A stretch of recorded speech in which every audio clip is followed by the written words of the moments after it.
Hi students, welcome to our channel. இன்னைக்கு நம்ம channel எதை பற்றி பார்க்க போகிறோம் பார்த்தீங்கன்னா 10th ஸ்டாண்டர்ட் ஸ்டூடெண்ட்ஸ் வந்து எக்ஸாம் எழுத போகிறாங்க.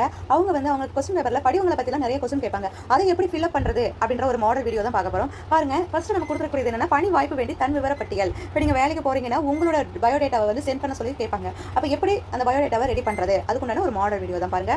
ஃபர்ஸ்ட் பெயர் எழுதணும், அடுத்து பாலினம் ஆனா பெண்ணா, பிறந்த நாள் மற்றும் வயது, உங்களோட வயது, தேசிய இனம் இந்தியன், உங்களோட பெற்றோர் பெயர், அப்புறம் வீட்டு முகவரி, தொலைபேசி எண், அப்புறம் 10ஆம் வகுப்பில் பெற்ற மதிப்பெண்கள், தாய்மொழி, அப்புறம் பயின்ற மொழிகள் தமிழ், ஆங்கிலம். நீங்கள் வேறு எக்ஸ்ட்ரா மொழிகள் பயின்று வச்சிருந்தாலும் அதையும் நீங்கள் ஆட் பண்ணிக்கலாம். அப்புறம் வந்து நீங்கள் எக்ஸ்ட்ரா கரிக்குலர் ஆக்டிவிட்டிஸ் உங்ககிட்ட இருக்குது. இப்போ வந்து கம்ப்யூட்டரில் வந்து ஏதோ ஒரு கோர்ஸ் முடிச்சிருக்கீங்க, இல்லை டைப் ரைட்டிங் முடிச்சிருக்கீங்க, இல்லை வேறு ஏதாவது எக்ஸ்ட்ரா ஆக்டிவிட்டிஸ் நீங்கள் முடிச்சிருக்கீங்க, இல்லை ஸ்போர்ட்ஸில் வந்து உங்களுக்கு நல்லா தெரியும், அதில் என்னவா இருக்கீங்க அப்படின்னு சொல்லிட்டு உங்களோட எக்ஸ்ட்ரா ஆக்டிவிட்டிஸையும் இங்கே நீங்கள் ஆட் பண்ணிக்கலாம். சரிங்களா? இந்த மாதிரி எழுதிட்டு கீழே என்ன எழுதணும்னா, மேற்கண்ட விவரங்கள் அனைத்தும் உண்மை என உறுதி கூறுகிறேன், என் பணியை சிறப்பாகவும் உண்மையாகவும் செய்வேன் என்று உறுதி அளிக்கிறேன் அப்படின்னு சொல்லிட்டு நன்றின்னு போட்டணும். இந்த கார்னரில் இப்படிக்கு தங்கள் உண்மையுள்ள யாழினி, இங்கே இடம், அப்புறம் நாள், இந்த மாதிரி உங்களோட பயோடேட்டாவை நீங்கள் ரெடி பண்ணிக்கணும். ஒரு படிவம்னா இந்த மாதிரி ஒரு மாடலில் எழுதலாம். இன்னொன்று பார்த்தீங்கன்னா இருப்பிட சான்றுக்கான விண்ணப்ப படிவம். இப்போ நேட்டிவ் பிளேஸ் வந்து சர்டிஃபிகேட் வேணும், அந்த நேட்டிவ் சர்டிஃபிகேட்டுக்காக எப்படிலாம் எழுதலாம், அவங்களே அந்த இதை கொடுப்பாங்க.